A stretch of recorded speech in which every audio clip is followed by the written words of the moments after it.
महामानव, Bharat Ratna, Bodhisattva doctor B.R. Ambedkar जी ने अपनी पत्नी मां रमाई को जो पत्र लिखा था, वो पत्र मैं आपके समक्ष प्रस्तुत करना चाहता हूँ।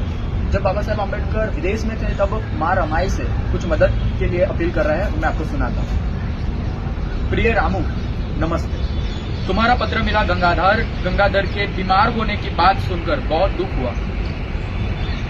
सब समय का खेल है, अब चिंता करने की कोई फायदा नहीं। तुम्हारी पढ़ाई चल रही है, यानी कि डॉक्टर बाबा साहेब आम्बेडकर की मेरी पढ़ाई चल रही है, यह खुशी की बात है। कुछ पैसों की व्यवस्था कर रहा हूँ। मैं यहाँ पैसों की तंगी के कारण बहुत ही बुरी हालत में हूँ, खाने के लिए तरसता रहता हूँ।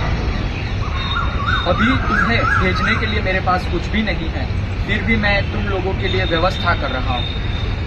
यदि पैसे मिलने में देरी हो जाए तो तुम्हारे पास पैसे खत्म हो जाए तो अपने गहने बेचकर व्यवस्था कर लेना। ये बाबा साहेब आम्बेडकर मां रमाई को कह रहे हैं। मैं वहां आने के बाद तुम्हारे गहने बनवा दूंगा। यशवंत और मुकुंद की पढ़ाई कैसी चल रही है रमा? इस बारे में तुमने कुछ लिखा नहीं।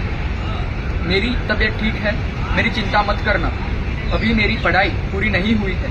जून के महीने में लौट आना संभव नहीं लग रहा है, बाकी बाद में लिखूंगा।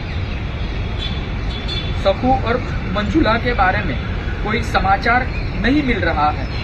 तुम्हें पैसे मिलने पर मंजुला और लक्ष्मी की माँ के लिए एक लुगड़ा यानी कि धोती ले लेना। शंकर का क्या हाल है? गजरा कैसी है? सभी को कुशल श्रेण।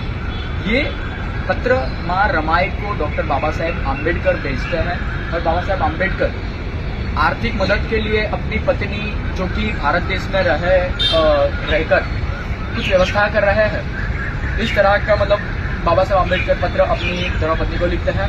और आने वाले समय में इस तरह के महामानव हमें बहुत कम देखने को मिलता है और इनके संघर्ष को हमारा सत नमन है। धन्यवाद।